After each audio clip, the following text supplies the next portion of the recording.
the channel. Good afternoon, good evening, good morning to you wherever you are in the world.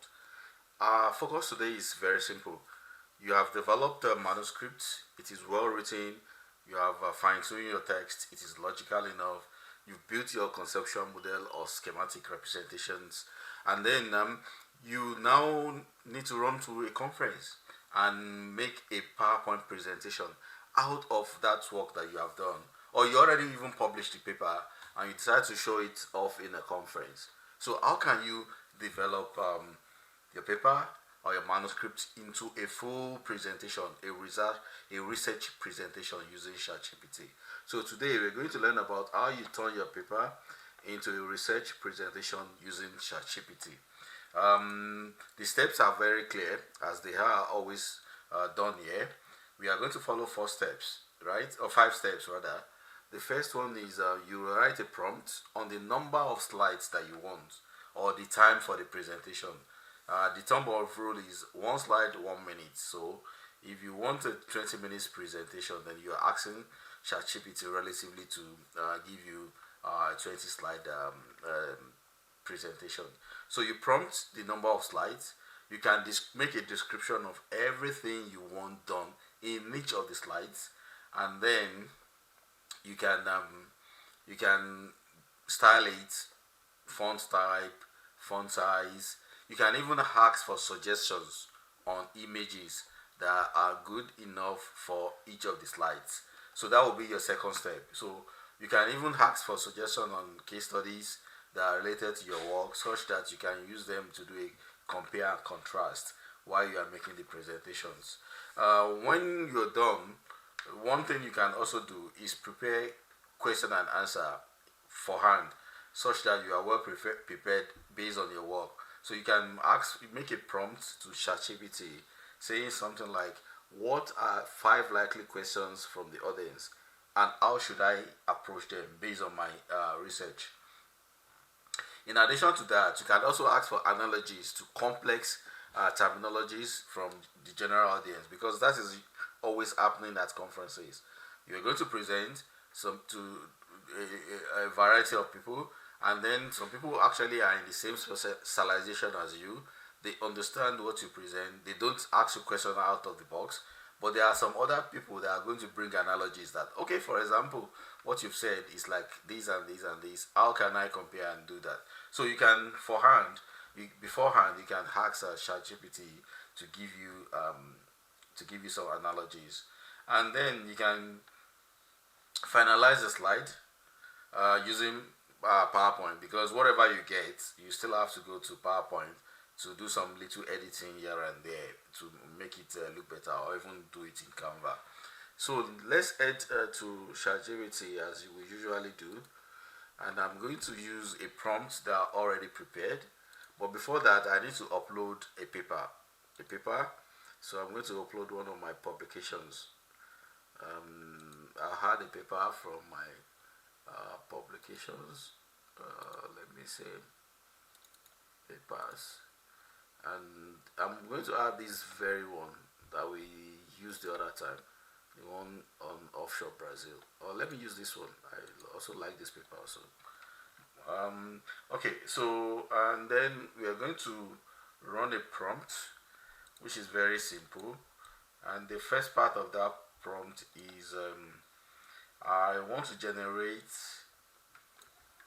So we'll do like this. I want to generate a high impact professional PowerPoint slide conference presentation based on the attached paper. We already attached the paper. And then if you have a paper that is actually open source, you can actually say the title. The presentation should be designed for an expert audience, e.g. researchers. If they are policymakers, you say policymakers. If they are students, you say students.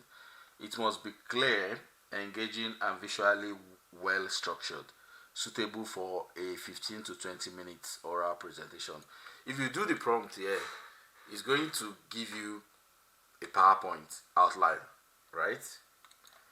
It's going to give you a PowerPoint outline based on the paper, because it's going to read the paper for a few minutes and then give you an outline, and then ask you if you want the PP PowerPoint presentation version of that PPTX version of, or PPT as we say, version of the slides. So the first thing he's going to do is going to read that paper and analyze the paper, and then he's now going to come up with suggestions on each of the slides for 20 minutes. And like I mentioned, because it's 20 minutes, we're going to get 15 to 20 slides being given, and it has done that, right? So we can open this slide and then see what we have in it. See what we have in the slide, and you see it's more or less going to be plain text. So this is the slide: seismic geomorphology of Cenozoic deposit in the Great South Basin by myself, publishing, and it has given an introduction on seismic geomorphology. Fine. The region where the study is done, the data set that are being used, and you see that there's been a mix of so many things.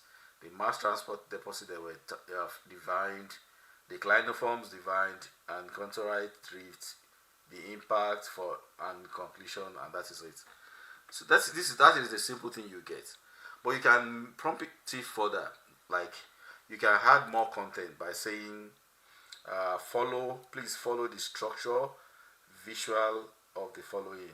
So I'm going to do a copy and paste again, where I have introduced so many text. So I'll read through so that you understand what I've done, and you can also get a copy of this prompt. So please follow this structure, visual, and format guideline below. When first, I need 15 to 20 slides. There should be a title slide, where you put title of paper, author, affiliations, the name of conference. So name of conference is let's say AGU 2025, and then we can put date, 3 bullet points outlining presentation flow. Then that should be 1, 2, the structure, and then what is the problem or gap being addressed. Use 1, 2 slides to establish relevance, and then discuss research objective on 1, the study area, add map or diagram if applicable, the methodology, the flow chart, and discussion. And this is what I want in the slides. Then you want conclusions and recommendations. So, and then those has to be in bullet point, and acknowledgement and funding, and a slide to say thank you and questions. In addition to doing that, I'm going to tell you that the dimension of the slide I want should be 16 by 9, which is the wider one. So, and I'll specify the font style to be Montserrat bold for the title, Calibri for body, because they are the best for presentation slide. Even the size, I've specified them here, and even bring in some colors, right? And then visuals. But finally, I'm telling you that I want it provided as an editable PPTX.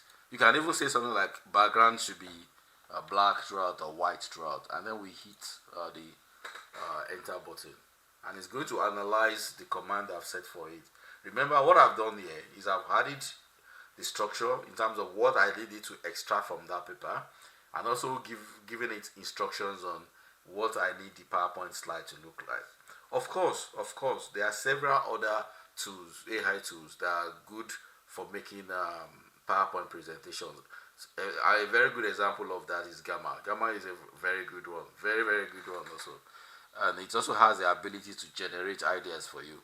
So now let's see what it has done now. The figures might not come in right. You might need to still go edit and copy, but it will follow the instructions that we have given here. And now you see it's different. The title is different. The presentation overview is there with bullet points. The research objective and motivation is there. And then the basin, this overview, method, the results, discussion, and all of those. And then acknowledgement, and then thank you slide with contact address and email. And that is it. And you can add colors, you can go to PowerPoint, do all the editing yourself, or take this to Canva and do all the editing yourself. So you have some help here from ChatGPT to help you prepare your research work for conferences and so on and so forth. And you can use the prompt in so many ways that you like. First, you can ask it to generate certain number of slides. You can even specify the structure of the slides and the content of the slide. You can ask for example case studies to also compare, or even suggestion on what figures, graphic to put in each of the slides. You can ask for likely questions from the audience, just something to prepare you beforehand. You can ask for analogies, and then finally you have to do your own work of fine-tuning the cosmetic aspect in tools like PowerPoint or Canva. It's a co-pilot research assistant. It's not autopilot, so you have to take responsibility for whatever result you get from this, and also do some reading and some fact checking. So thank you once again. See you soon. But before then, remember to subscribe, like, share, comment for more comment and content, and also give feedback on things that you think I should focus on in my upcoming videos. See you very soon, and have a good day. Bye.